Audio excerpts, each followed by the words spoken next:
Start করে দাও। Hello, আসসালামু আলাইকুম। আশা করি সবাই ভালো আছেন এবং সুস্থ আছেন। আমিও কিন্তু ভালো আছি। তো এত সাজগোজ করতেছি, আমার ভাই বিয়া লাগে নাই, যেহেতু একটা এজেন্সি চালাই। তো আজকে আমার ট্যুর আছে। তো আজকের ট্যুরটা হচ্ছে ঢাকা টু রাঙামাটি, একটা ডে ট্যুর। আর আমি অলওয়েজ লেট। রাস্তায় এসে মনে পড়ছে ভাই আমি চার্জারে নেই, কি আর করার, বাসায় যাচ্ছি আবার। তো অলরেডি 11টা বাজে, আমি এসে দাঁড়িয়ে রয়েছি, গাড়ির কোনো হদিস নাই।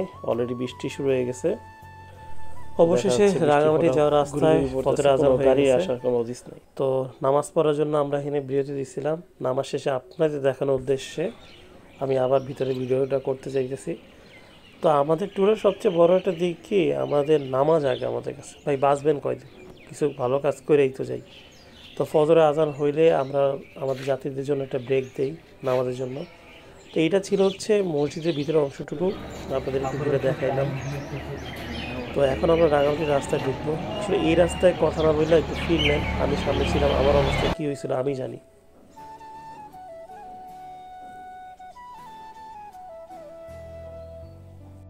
অবশেষে আমরা পৌঁছাইছি, 8টা বাজে এখন। অবশেষে এত জার্নি করে চলে আসলাম কাপ্তাই লেকে। বোট পয়েন্টটা, এখান থেকে হচ্ছে আমরা বোট নিব। বোট নিয়ে সারাদিন বিভিন্ন স্পটে ঘুরবো, বিভিন্ন স্পট দেখব। আর এই বোটের মাধ্যমে হচ্ছে আজকে সারাটা দিন কাটাবো। তো এখানে 5টা বোট আছে, তাই দেখে ভাইবেন না যে লাক্সারিয়াস বোটটাগুলো দেখা যাচ্ছে। লাক্সারিয়াস বোটের রেন্ট অনেক। তো আমাদের বাজেট ফ্রেন্ডলি আমরা একটা বোট নিচ্ছি ভালো মানের। সো এই বোট দিয়ে হচ্ছে আমাদের এজেন্সি থেকে আমাদের ট্যুরিস্টদের ঘোরাবো। তো একটু দেখাইছি না এটা। তো অবশেষে বোট ছেড়ে দিয়েছি। আমি একটু এখানে দেখে নিজের ক্যামেরাতে নিজের দেখি কেমন লাগে। মাশাল্লাহ, কোনো দিক দিয়ে কম না। তো আমরা নাস্তা খাওয়ার জন্য এসে পড়ছি রেস্টুরেন্টে, এটা একটা চরে। তো বোটে করে আমরা এখন আসার পর আমাদের এই যে আমি আগে নামে গেছি ভিডিও করা যে লাইগা, আমার আরও যে ট্যুরিস্টরা আছে তারা নামতেছে ধীরে সুস্থে।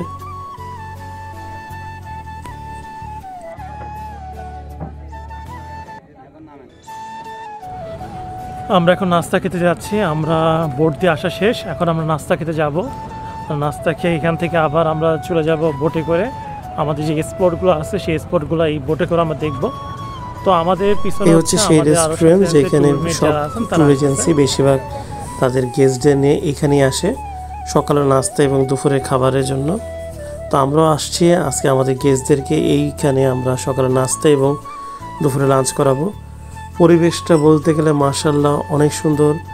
বাইরে 3 থেকে 4টা দোলনা আছে, ইজিলি কেউ টাইম সুন্দর স্পেন্ড করতে পারবে। এখানে দেখা যাচ্ছে আস্তে আস্তে গেস্ট আসা শুরু করতেছে আমার এবং অন্য এজেন্সিরও। অবশেষে নাস্তার টাইম আসছে, ডিম খিচুড়ি দিয়ে আজকে সকালের নাস্তা।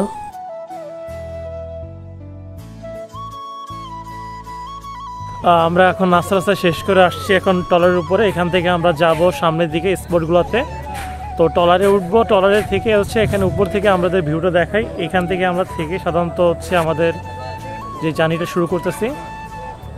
তো সাথে দেখাচ্ছে আমাদের যে ট্যুরমেট যারা আছেন তারা এখন উপরে উঠতেছেন ট্রলারের দিকে। আমরা সকালের নাস্তাটা এখানে শেষ করে আমার কিছু ছোট ভাই ব্রাদাররা তারা আসছে স্কুলের থেকে।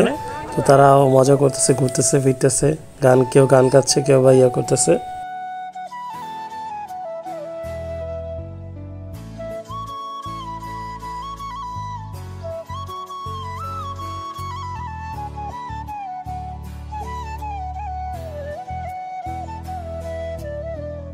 অবশেষে আমরা চলে আসছি প্রথম স্পট বৌদ্ধ মন্দির দেখার জন্য। তো অলরেডি অনেক ট্যুরিস্ট গ্রুপ এসে পড়ছে আমাদের আগে। রাঙামাটি আসছেন কিন্তু আনারস খাবেন, এটাকে হইলো আনারসটা মাশাআল্লাহ অনেক মজার, 10 টাকা থেকে শুরু। তো 2টা আনারস নিয়ে একটু পোস্টস মারা, কেমন লাগতেছে দেখতে।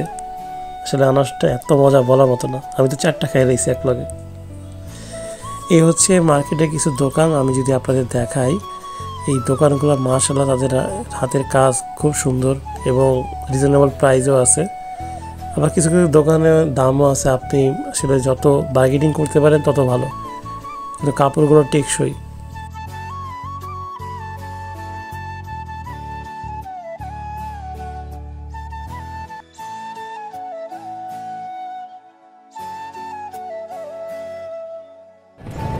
এখন আমরা যাচ্ছি বৌদ্ধ মন্দিরে। উপরে উঠতে কষ্ট, পাহাড়ে খাস কাটা অবস্থা। এখান থেকে আমরা যাচ্ছি, যদি দেখে আপনাদের অবস্থাটা তাহলে বুঝবেন কি অবস্থা হচ্ছে। প্রচুর কষ্ট এখানে, খাস কাটা। আর চিন্তা করি এখন এই অবস্থা, আর বৃষ্টির সময় কি হয়। মোটা মানুষ উঠা না রিক্স, উঠতে আসি জাস্ট হিমসুরির মতো ফ্লেভার আসতেছে। অবশেষে এই পাহাড় কেটে আমরা হেঁটে উঠে গেলাম বৌদ্ধ মন্দিরের দিকে। এখনো কিছু রাস্তা বাকি, যাচ্ছি, দেখে আপনাদের।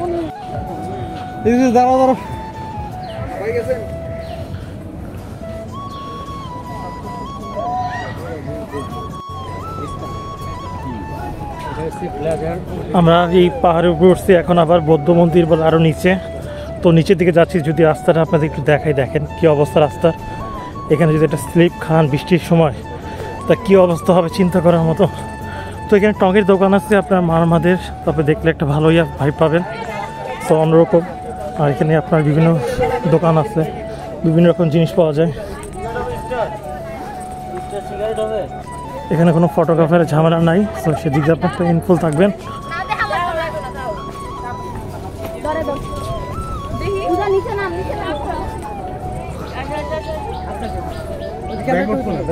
অবশেষে আমরা বৌদ্ধ মন্দিরে চলে আসছি। আমি ক্যামেরা একটু ঘুরাই দিলাম সম্পূর্ণ বৌদ্ধর ছবিটা নেওয়ার জন্য। স্ট্যাচুটা এখানে রয়েছে। আর আমি যদি এবার একটু ক্যামেরাটাকে একটু ঘুরাই দেখাই আপনাদের বাইরের দৃশ্যটা। সো এই হচ্ছে নিচের দৃশ্য। এখান থেকে দেখা যাচ্ছে টলাকা আরও পর্যটক আসতেছে। এখান থেকে নামার অপশন আছে, আপনি চাইলে এখান থেকে নামতে পারেন। তো আমরা চিন্তা ভাবনা আছে এখান থেকে নেমে যাব, ছবি টবি তুলবো না, আমরা এখান থেকে সিঁড়িতে নামবো। আমরা এখন সিঁড়িতে নেমে যাচ্ছি, ছবি তুলবো না এখানে।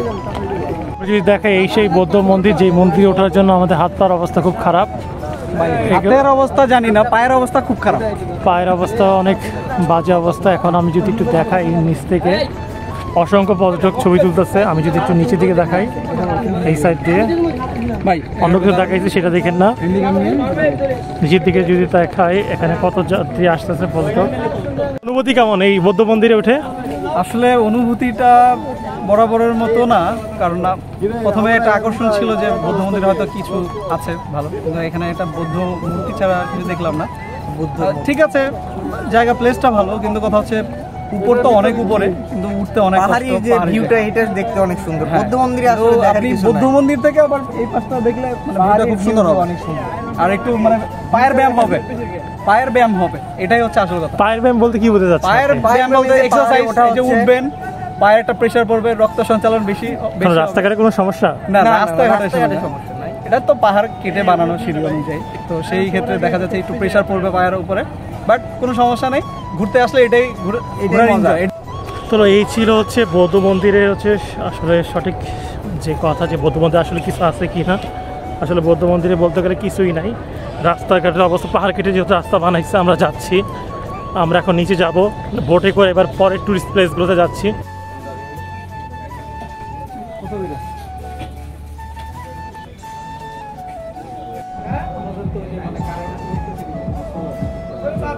স্বাগতম জানাচ্ছি আদিবাসী গ্রামের দিকে। আমরা এখন উপর দিকে উঠবো, যাচ্ছি আদিবাসী গ্রামের ভিতরে। আমার আদিবাসীদের গ্রাম, বৌদ্ধ মন্দির, সবের জায়গায় সিঁড়ি একই রকম বলতে গেলে। আপে শেষ, অবশেষে আদিবাসীদের গ্রাম আসে। আমরা যদি আদিবাসীদের গ্রামের মার্কেটটা দেখাই একটু। এই যে আমার এক টুরমেট।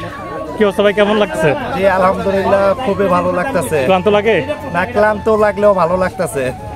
আচ্ছা, আর ভ্রমণে একটু তো ক্লান্ত লাগবে, তারপরে সব ঠিকঠাক ইনশাআল্লাহ। আলহামদুলিল্লাহ। আমরা মার্কেট দেখাই, দোকানটা বিভিন্ন রকম ব্যাগ, শাল। আচ্ছা, এখন আমি যদি দেখাই, আমি একজন চাকমাদের বাসায় আসছি, ওনার নাম বিজয় চাকমা। আর এখানে কিছু প্রোডাক্ট আমি দেখাই তৈরি করা। এখানে কিছু শাল তৈরি করা আছে।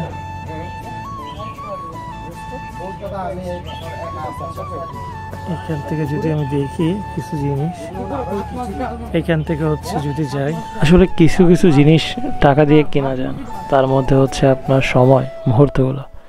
তো আপনারা চাইলেও 1500 টাকা 1600 টাকা খরচ করে এরকম সুন্দর সুন্দর জায়গা ঘুরতে পারেন। আর কাপ্তে লেকের দৃশ্যগুলো তো বলার মতো না। আপনার ফিল হবে যে আপনি বাইরের দেশে কোনো শুটিং স্পটে আসছেন, হইতে পারে মালদ্বীপ, বা অন্য কোনো দেশের। এত মনোরম সুন্দর পরিবেশ বলার মতো না। আর আপনি বোটে উঠে উপরে যদি বসে ফিল নেন, তার বলার আর কি আর বলবো বলেন। তো আমাদের ছোট ভাই ব্রাদার যারা আসছিল তারা এখানে গোসল করতেছে কাপ্তের লেকে। আমরা দুপুরে খাবারের পর এখানে যে যার মতো গোসল করতেছে, রেস্ট নিচ্ছে। তো আপনিও চাইলেও নিতে পারেন, গোসল করতে পারেন, রেস্ট নিতে পারেন। দুপুরে লাঞ্চ হিসেবে ছিল ভাত, ডাল, ভর্তা এবং ব্যাম্বো চিকেন, সাথে রয়েছে আনলিমিটেড ডাল। স্টার্ট করব।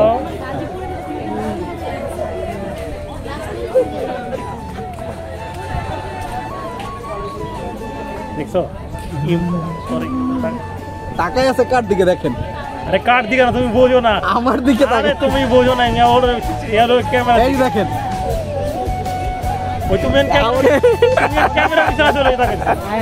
আচ্ছা এই দেখো, না না ঠিক আছে, ও গুলুমুলু আমি এই দেখছেন, এই যে দেখেন, বললাম যে ও গুলুমুলু আমি ও গুলুমুলু। এই যে দেখেন, এটা হচ্ছে একটা লাক্সারি বোট। এটা এখন আমরা চলে আসছি অলরেডি ঝুলন্ত ব্রিজে। এখানে আমি যদি একটু ঝুলন্ত ব্রিজটা দেখাই, অপরন্ত নৌকা আছে আর এই সেই ঝুলন্ত ব্রিজ। ঝুলন্ত ব্রিজের অংশটুক এখানে হচ্ছে আপনার ঝুলন্ত ব্রিজটা যদি আপনি চড়তে হয় অবশ্যই এখানে আপনার টিকিট কাটতে হবে, 20 টাকা করে টিকিট। আমরা টিকিট কেটে আমাদের ট্যুরমেট দিয়ে নিয়ে যাচ্ছি। এখন আমরা ঝুলন্ত ব্রিজ পার হয়ে যাচ্ছি ওই পারে যে দেখি কি কি আছে এখানে। আমরা যদি নিজ দিয়ে দেখায় আপনাদেরকে ঘুরে ক্যামেরাটা, এই আশেপাশে যদি দেখেন এখানে পাশে অসংখ্য পর্যটক। আজকে যেহেতু শুক্রবার দিন তারা বিভিন্ন ট্যুর এজেন্সি প্লাস রাঙামাটির যারা আঞ্চলিক আছে তারাও এখানে আছে। আমি যদি আপনাদের কিছু ঘোরাই দেখে এখান থেকে ঝুলন্ত ব্রিজ বা হচ্ছে আপনার কর্ণফুলী নদীটা কেমন দেখায়, তাহলে দেখতে এমন লাগে যে ঝুলন্ত ব্রিজটা আপনার যখন গুগলে সার্চ দেবেন রাঙামাটি লেখে, তখন কিন্তু প্রথমে দর্শনীয় স্থান হিসেবে ঝুলন্ত ব্রিজটা আসবে। তো আপনি যদি এখানে যাই,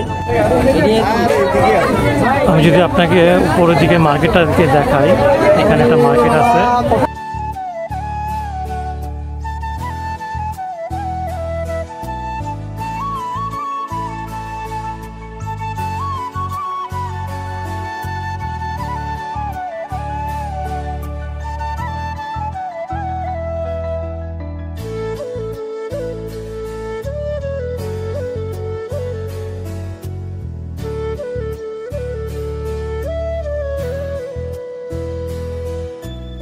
আমরা এখন ঝুলন্ত ব্রিজ থেকে চলে যাচ্ছি আমাদের পরের ডেস্টিনেশনে।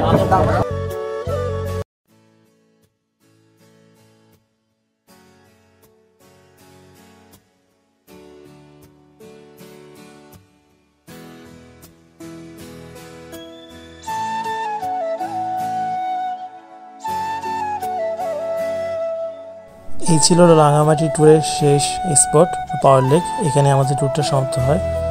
আমাদের ট্যুরটা ঢাকা থেকে শুরু হয়েছে, রাঙামাটি এখন শেষ হলো। 1600 টাকার ভিতরে আলহামদুলিল্লাহ পরিবার নিয়ে একটা ভালো মানের ট্যুর আমরা দিয়ে থাকি এবং সেফটি সহকারে। আমি যদি চিন্তা করি যে আমি একা যাব কোনো এজেন্সি ছাড়া, তাহলে দেখা যাচ্ছে আমার ব্র্যান্ডের নন এসি বাসগুলো 870 টাকা, এবং যদি আমি এসি বাসে যাই তাহলে যাবে 1800 টাকা। সকালের নাস্তা 80 টাকা এভারেজ, দুপুরের লাঞ্চ আমার 300 টাকা, রাতের খাবার আমি ধরলাম না।